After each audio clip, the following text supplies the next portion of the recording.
ഇന്ന് കുമ്പളങ്ങയും പയറും കൂടി ഓലനാട്ട ചെയ്യുന്നേ, ഒന്ന് കണ്ടു നോക്കൂ. അതിനായിട്ട് ആദ്യം കുമ്പളങ്ങ എടുക്കാം. ഒരു 1/4 കിലോ കുമ്പളങ്ങ ഉണ്ട് കേട്ടോ ഇത്.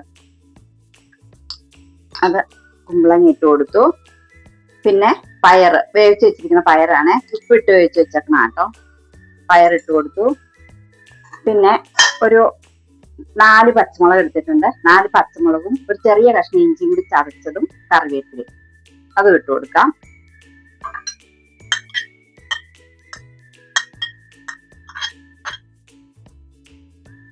പിന്നെ 1 ടീസ്പൂൺ ഉപ്പ്. പയർ ഉപ്പിട്ടാണ് വേവിച്ചേക്കണേ, അതുകൊണ്ട് 1 ടീസ്പൂൺ ഇടാം. പിന്നെ വേണമെങ്കിൽ നമുക്ക് ഇട്ട് കൊടുക്കാം.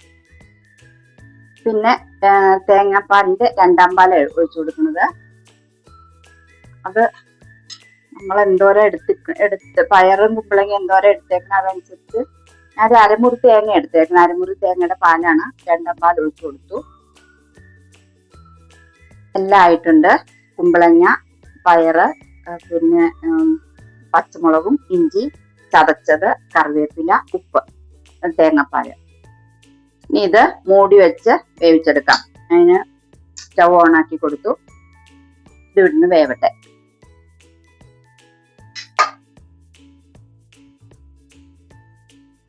കുമ്പളങ്ങയൊക്കെ നന്നായിട്ട് വെന്തിട്ടുണ്ട്. ഇനി നമുക്ക് 1-ാം പാല് ചേർത്ത് കൊടുക്കാം.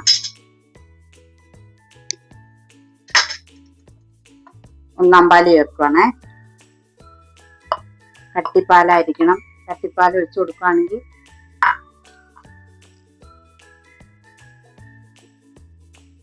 1-ാം പാൽ ഒഴിച്ചു കൊടുത്തു. ഇനി കറിവേപ്പില ആദ്യം നമ്മൾ ഇട്ടതാണ്, എന്നാലും ലാസ്റ്റ് കുറച്ച് കറിവേപ്പില ഇടണം. പിന്നെ കുറച്ച് വെളിച്ചെണ്ണ.